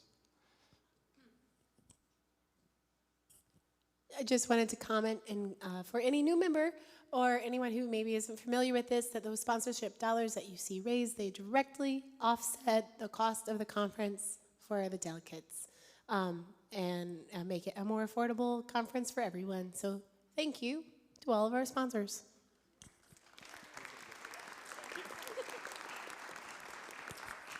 I was going to say exactly what Renee was going to say. Thank you to our sponsors. And yeah, we are always trying to right size the income to, make it as affordable for you as possible. Is that everything, Steve? I don't know. All right. Any questions for Steve? All right. Well, thank you again to all of our sponsors. Thank you, Steve, for that. And yeah, we're always trying to make everything fit as good as possible. Our next presentation will be Jackie Bauman, our publications chair. While she's getting set up, just to remind you, the reason we're asking everyone to ask questions in the microphones is because for people that need hearing assistance, it's a huge, huge, huge deal. So please raise your hand, wait, I will run a microphone over to you if you have questions. Thank you. All right, everyone, so I'm Jackie Bauman. I am the publications chair. I don't have a ton to tell you about except just show you charts. So the newsletter distribution and just updating you on, watching the flow of print versus electronic newsletter and how it trends, 80% versus 19%, and then we have like the distribution of those two over the past few years versus, spring, autumn, and such. So we have, the distribution. So, it's like I think we're getting to the point where we're plateauing on the printed versions, but still a lot more people are wanting electronic versions, all those things. I don't like to read out my report, so if you are very interested in all the numbers, you know how to find it. It's going to be available to you all. And so the next part is all the advertisement revenue with the newsletter. We made a little bit more in newsletter or ad revenue this time around. We gained an extra page ad, and that was mainly because Bowen Technovation is back in our ad circulation stuff. And so then we got just a little bit more from that full page ad, so thank you. I'm glad Bowen has been able to come back to us, and hopefully this will be a trend of other sponsors who have slipped through can start coming back and start producing more ads into the newsletter, and maybe we can beef up our newsletter a little bit more so it's not just all ads and maybe something fun from you guys. Okay, so before I finish with my thing, that's pretty much everything I wanted to say.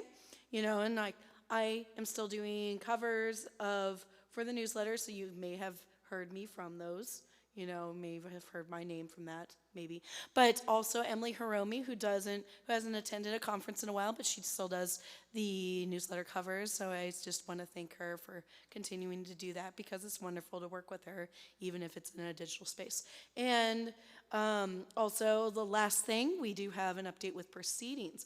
Earlier this year, we transitioned to Waylena being the new proceedings editor, so I do want to thank Dale Smith for all of his years of service with GLPA and proceedings, and so he got up to 34 issues, so thank you, Dale Smith, so much for all that.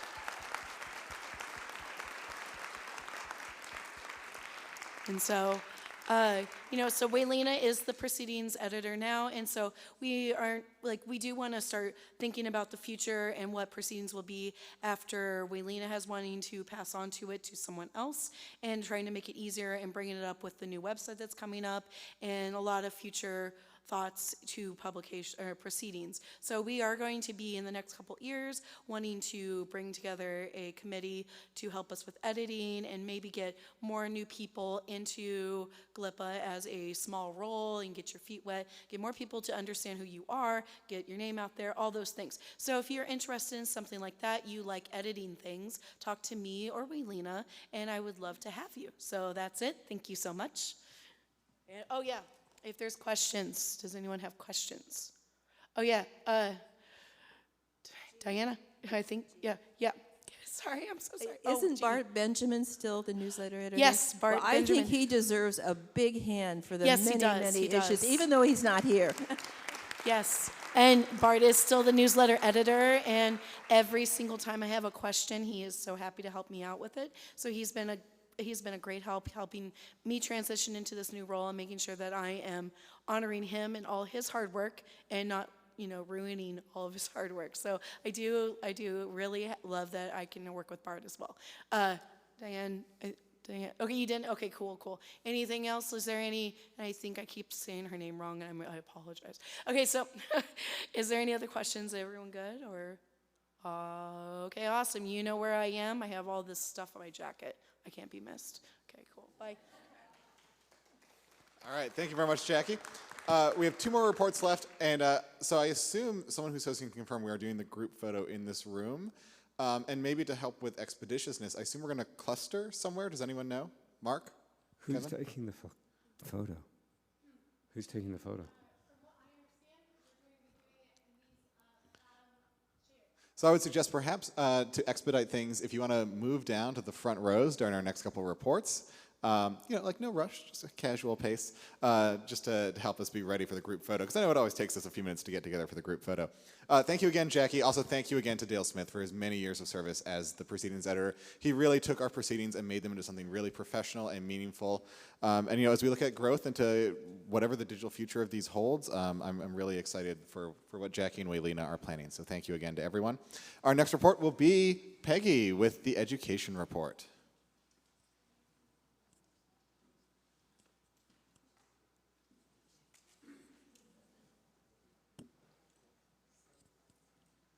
Hello, everyone. That's weird.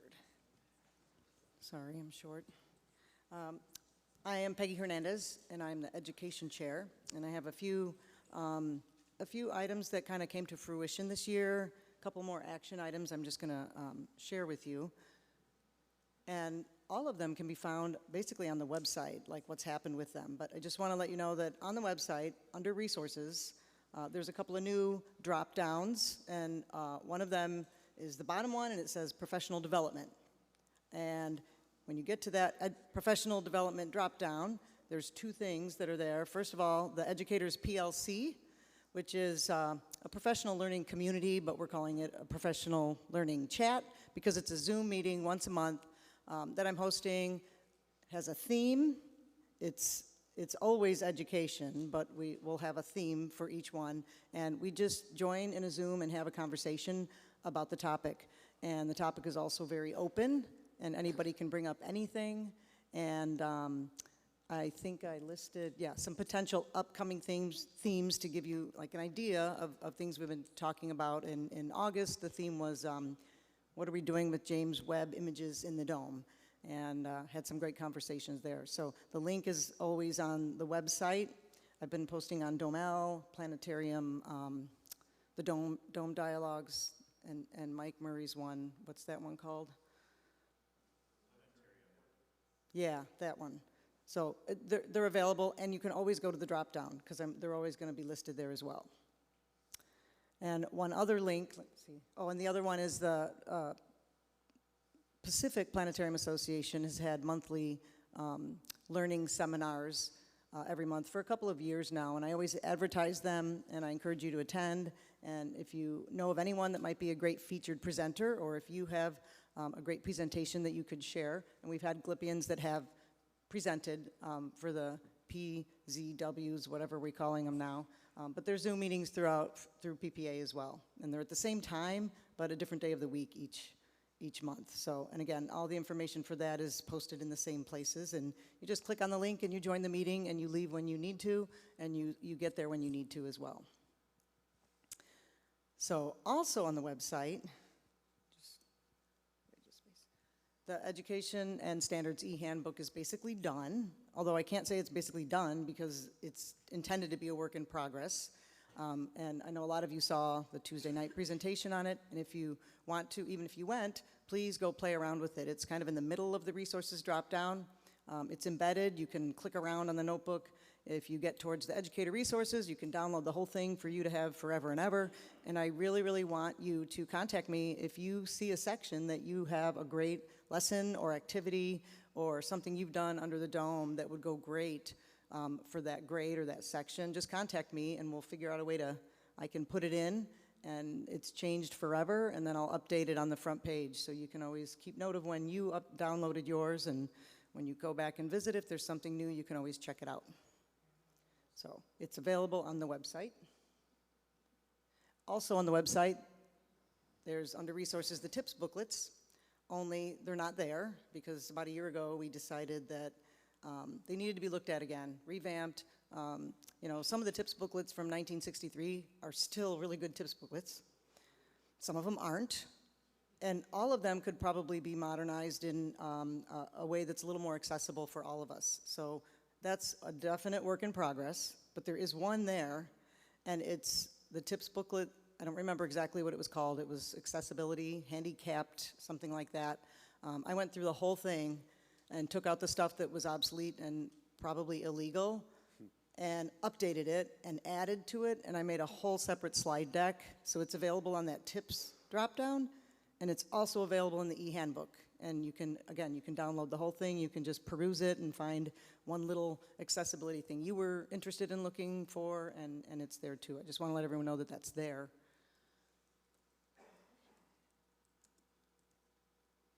And then the work in progress still is the grant project, which hasn't had a lot of applicants. We've got, you know, a couple $1,000s set aside that we want to be able to award to a GLPian who has an idea or is working on a project or working on a production, and they need a little funding to get it done.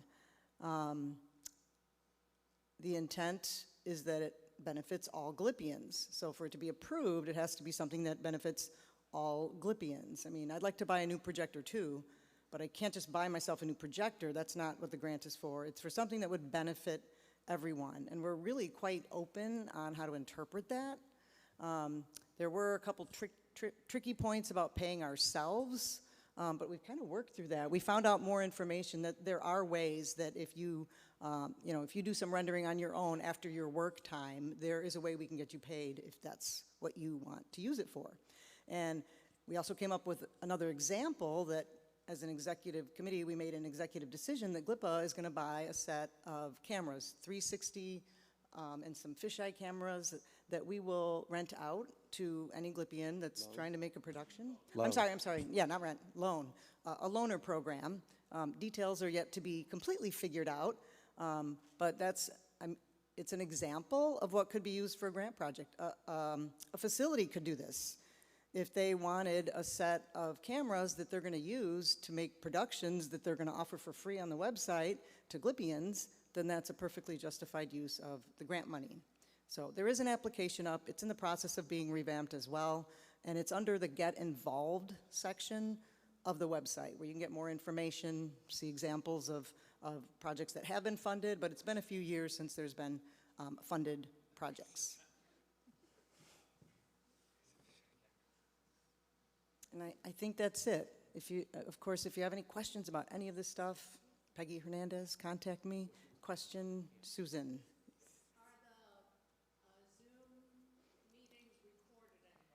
The Zoom meeting for the GLPA PLCs are not recorded. And I can tell you there was a discussion about comfort in what we were bringing up. That might change sometime in the future, but that would be a group decision that myself and the group comes up with. So right now, they're not. The PPA, professional educations, those are recorded. And even on the GLPA website, I send you right to the page on PPA, to the YouTube page for them, and you can watch those. Thank you for asking that. Are they recorded? Yes and no for the two. And I think I might add, because we kind of combined, there's the book study link might be added to that professional development drop-down as well, since it relates, you know, Yeah, to I forgot to Keith mention and I are earlier both that I working will on. be working on Peggy with that, since she's already doing that kind of thing successfully. I'm going to ask for her advice. So we're going to be working together on the book club thing as well. So. Yeah. Any education question stuff? All right, we're good. Thank you. All right, thank you, Peggy. Also, as we're rushed, I forgot to acknowledge, Steve is actually new on executive committee. He's replacing Chris McCall as development chair, and I wanted to thank Chris McCall for her years of service as development chair as well. So, and I bring that up because also our technology chair is a new individual as well. After the last conference, Tom Dobes, who's been our technology chair for years, also felt like it was his time to step away. So I do also want to thank and recognize Tom for the incredible work he did. The CRM, as Paulette was talking about, that made our organization so powerful through the website was so much of his own work in doing. The website, conference registration, planning, videography. He gave so much to this organization. He really deserves an amazing round of applause. So thank you so much, Tom Dobes. I know he's not here, but you know, in spirit. And so yeah, once again, we're going to move into the group photo very quickly once the business meeting wraps up. So once again, filter towards the front of the room as you have time, but I'm going to pass it on to Steve for the technology report. Hello, folks. For all the new folks, my name is Steve Birkland. I'm new technology chair. And I want to start by talking a little bit about what the technology committee does, just so we're all on the same page. It is currently a committee of just one for a lot of different reasons, but it's a lot of work with a lot of passwords, so it's one. But we have some technology vendors. Some of them are website-based. Actually, many of them are website-based. I mean, that's really just it. We also manage several domain names. The first three, all the ones with GLPA, all point to the same place. We just kept them so that no one else took them and did weird stuff with them. The bottom two, planetariums for the planet, those are also, we're just keeping them on hold for activities in those realms as they start moving forward. And then also I wanted to give you some idea of what we have regarding streaming equipment. So in the past, GLPA has not owned any of its streaming equipment. That was all Tom Dobes, and it was great with it and helped us a lot with that. But with his departure, it was time for us to actually get equipment of our own.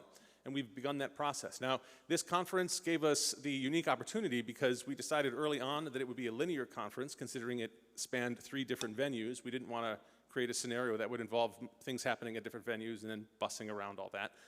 But because it was linear, it meant that we could buy lean on our equipment.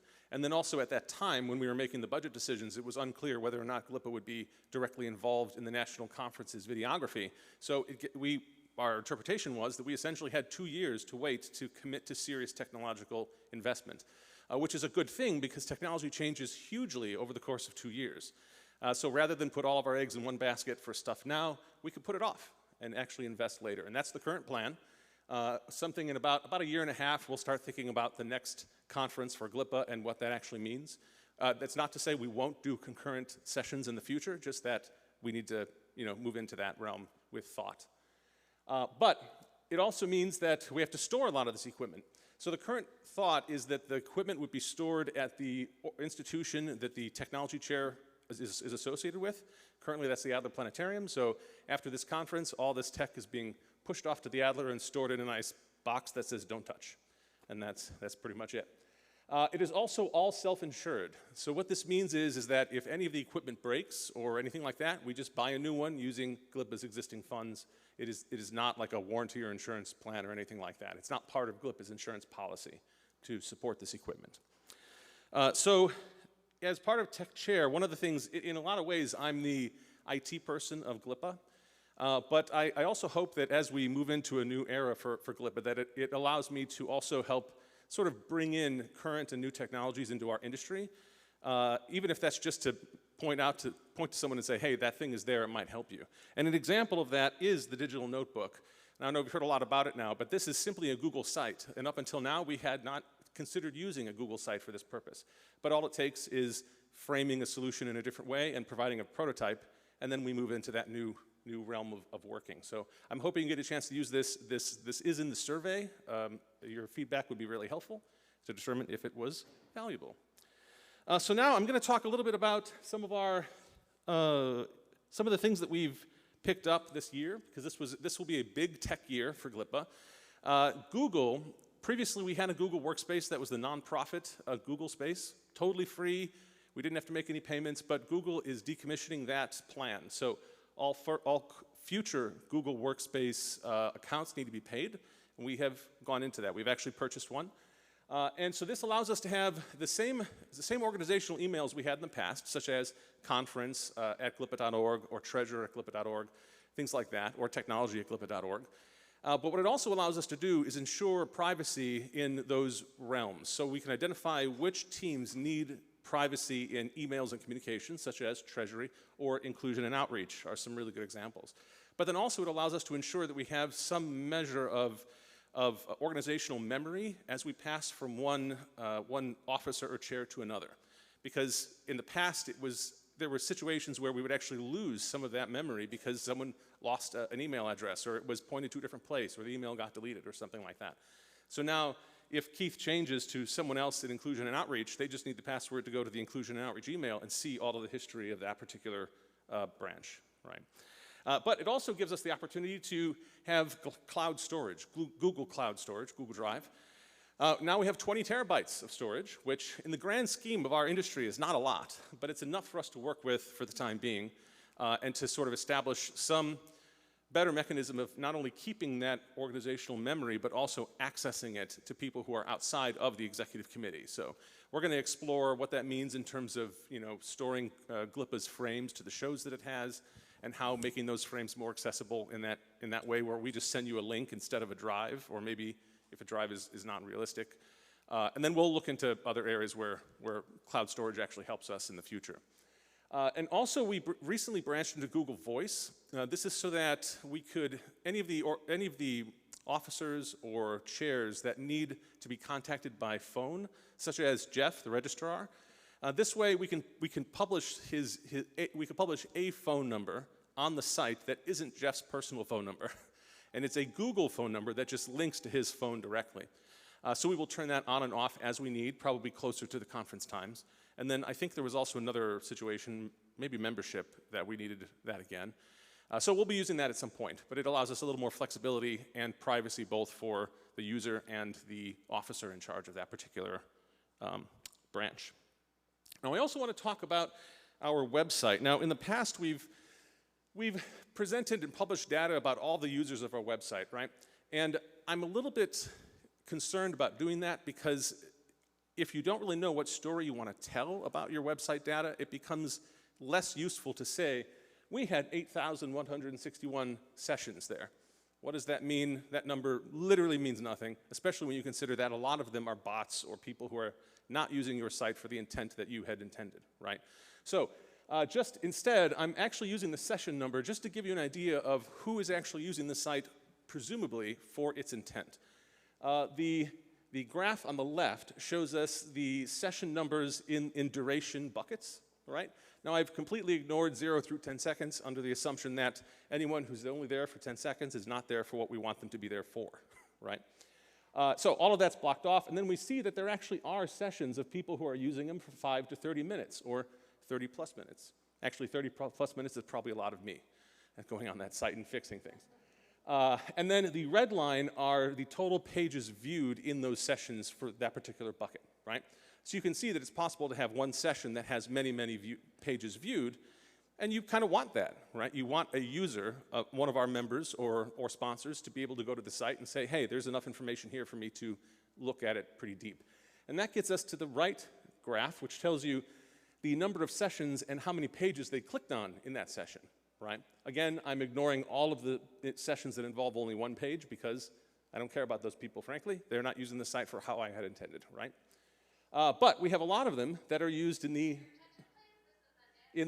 7 to 10 range, and then further on, that 20 plus, also probably me, as I'm going through the whole site and archiving it. So I'm literally going to every single page in my sessions.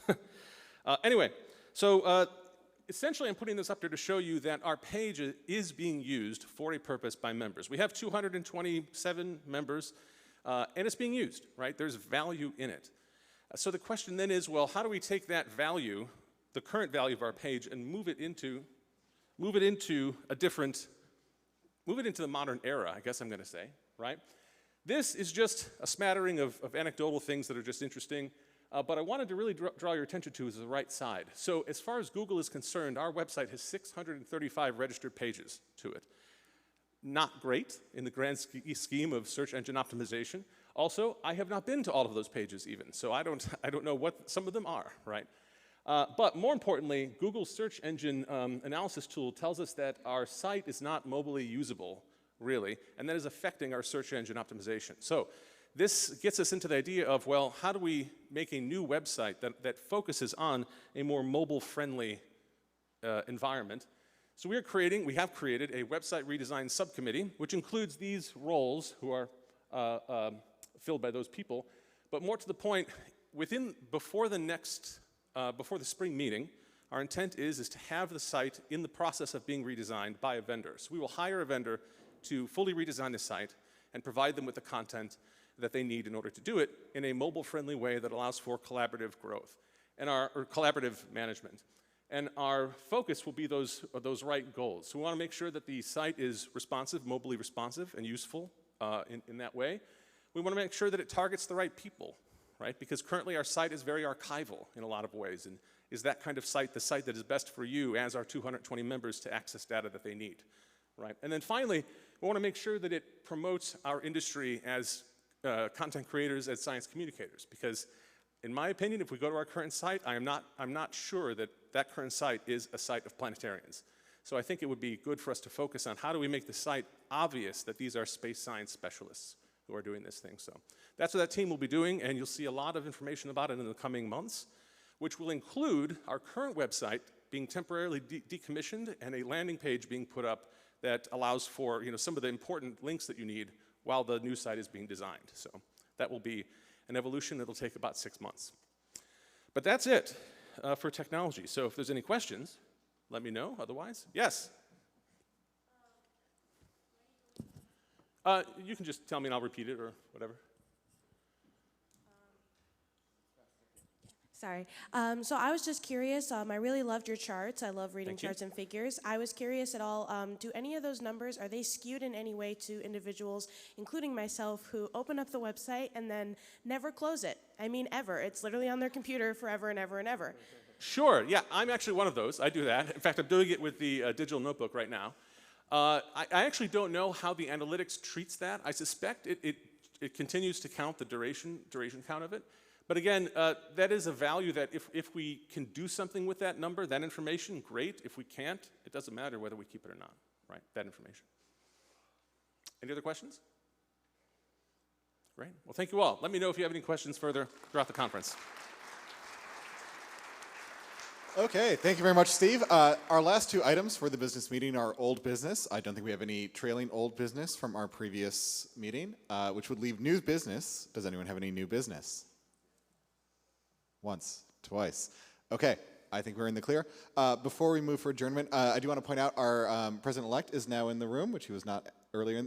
So just want to introduce Mark Percy, our host, is also our president-elect of the Great Lakes Planetarium Association.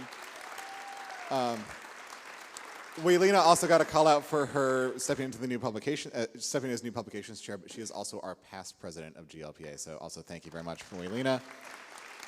Thank you very much again to all of our committee chairs. Thank you all for attending the meeting. I realized we ran a little longer, but I think it was because we were addressing an important issue, and I realize we have not resolved that.